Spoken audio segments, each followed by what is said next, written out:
ආයුබෝවන් යාළුවෝ හැම දිනාටම සුබ දවසක් වේවා.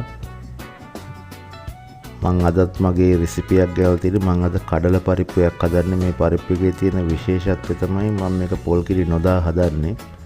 පොල් කිරි දැම්මේ නැහැ කියලා මේක රසෙන් කිසිම අඩුවක් නැහැ. හොඳ රසර තියෙනවා. බලමු මම මේක හදන විදිය.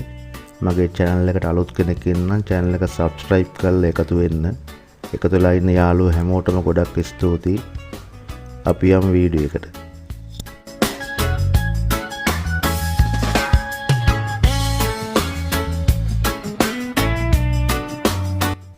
මෙතන මං අරගෙන තියෙන්නේ කඩල පරිප්පු ග්‍රෑම් 250. මේක මං හොඳට හොදලා අරන් තියෙන්නේ. මම මේක ටික වෙලාවක් පෙඟෙන්න තියෙනවා.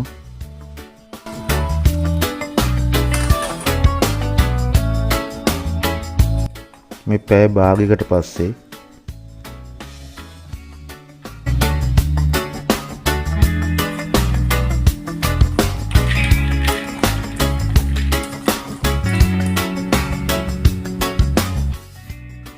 මම ඊළඟට පරිප්පු ටික භාජනයකට ඇතුළලා මෙතන ලුණු තේ හැඳි භාගයකුත් එකතු කරනවා. ඊළඟට කහ කුඩු තේ හැඳි කාලයි දාලා මේක පරිප්පු මට්ටමට වගේ වෙන්න වතුර ටිකක් දාලා මේක පොඩ්ඩක් අපි තඹ ගන්න ඕනේ.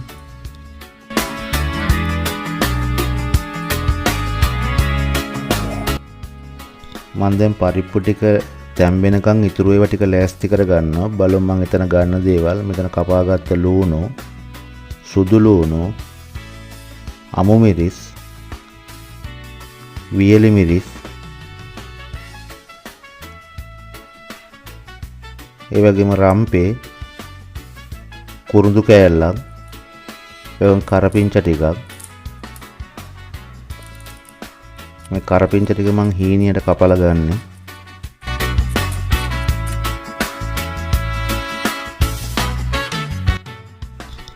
මෙතන මං තක්කලි ග්‍රෑම් 150ක් ගන්න. මේ තක්කලි එක අපි පේස්ට් එකක් වගේ හදා ගන්න ඕනේ. බලමු මම ඒක හදන විදිය. මෙතන තක්කලි ටික දාලා මිරිස් කුඩු තේ හැඳි දෙකක් එකතු කරනවා මම මෙතනට. මේක ඕගොල්ලන්ට ලේසි විදිහට මේක පේස්ට් එකක් විදිහට හදා ගන්න. බෙන්ඩර් කරලා හරි මිරිස් ගලේ අඹරලා හරි මේ වගේ වංගඩියක් කොටලා හරි මේ විදිහට පේස්ට් එකක් විදිහට හදා ගන්න. දැන් මෙතන පරිප්පු ටික මම ලිපේ තියලා විනාඩි 15ක් වෙනවා. දැන් මේ ගානට පරිප්පු ටික තැම්බුණාම ඇති. මම දැන් මේ පරිප්පු ටික වෙනම තියා ගන්නවා අරගෙන.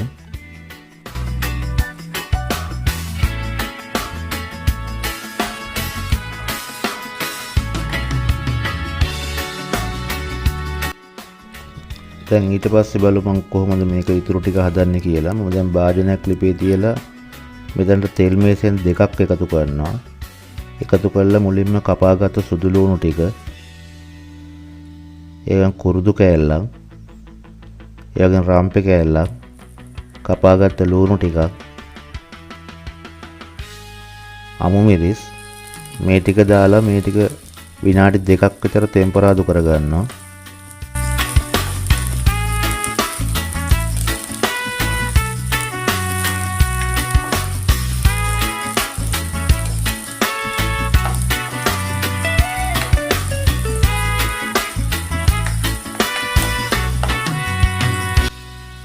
දැන් මම මෙතනට 3-5 කුඩු තේ හැඳි එකයි කාලක් එකතු කරනවා.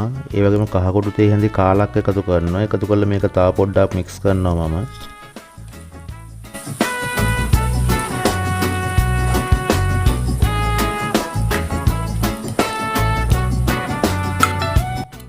දැන් ඊළඟට මම හදාගත්ත තක්කාලි පේස්ට් එක එකතු කරනවා මෙතනට.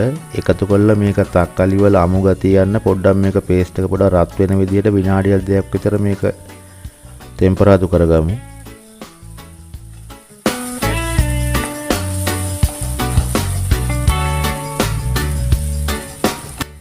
දැන් ඊට පස්සේ ලුණු තේ හැන්දකුත් එකතු කරනවා මම මෙතනට.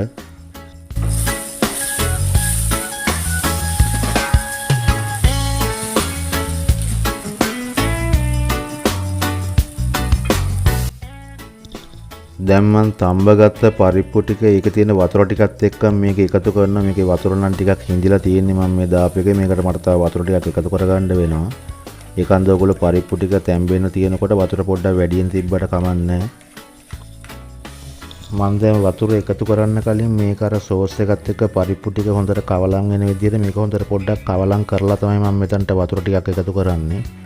ඒ වතුර දාන්න කොටත් පරිප්පු මට්ටමින් ගොඩාක් උඩට එන්න ගොඩාක් වතුර දාගන්න එපා. සාමාන්‍ය අපිට අර හොද්ද වගේ ටිකක් ගන්න ඕනේ හින්දා පොඩ්ඩක් එකතු කරන්නේ.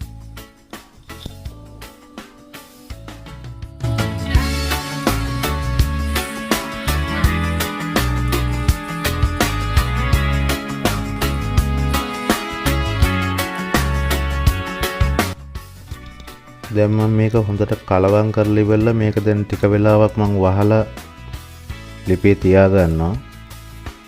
මේ වහලා විනාඩි 8කට පස්සේ දැන් පරිප්පු ටික හොඳට තැම්බිලා අර තක්කලි හිම හොඳට අල්ලලා තියෙන්නේ. මේක දැන් මම පොඩ්ඩක් ටෙම්පරාදු කරගන්න ලෑස්ති කරගන්නවා මේ වෙලාවේ.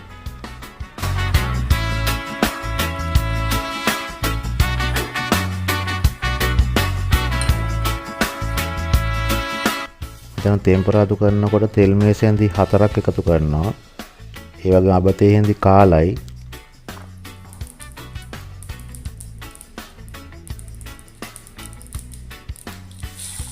ඒ කපාගත්ත ලුණු ටික. ඒ වගේම කපාගත්ත වියලි මිරිස් ටිකත් මම එකතු කරලා මේක හොඳට විනාඩියක් දෙකක් විතර මේක හොඳට ටෙම්පරාදු කරගමු අපි.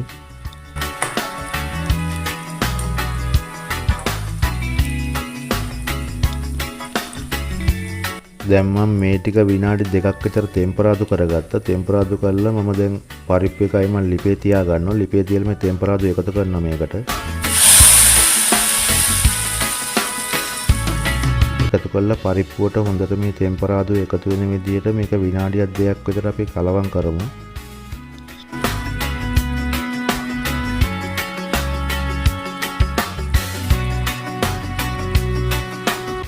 මම දැන් අවසානයේ තමයි අර හීනියට කපාගත්ත කරපිංච ටික එකතු කරන්නේ. මේ වෙලාවේ ඕගොල්ලෝගේ ලුණු රස අනුව ලුණු මදි නම් ලුණු එකතු කරගන්න පුළුවන්. ඕගොල්ලන්ට මේ කරි එක හැදුවාම විශේෂ දෙයක් තියෙනවා කියන්න මේක අනිවාර්යෙන් වෙනම් භාජනයකට වෙන් කරගන්න නැත්නම් මේකේ හොද්ද හිඳෙනවා. මේක පොල් කිරි දැම්මේ නැහැ කියලා කිසි ගැටලුවක් නැහැ. රසෙන් කිසිම අඩුවක් නැහැ. ඇත්තටම හරිම රසට තියෙනවා. හදලා බලන්න. එහෙනම් අපි ඊළඟ වීඩියෝෙන් හම්බෙමු. ඔබ සැමට සුබ දවසක්. ස්තුතියි.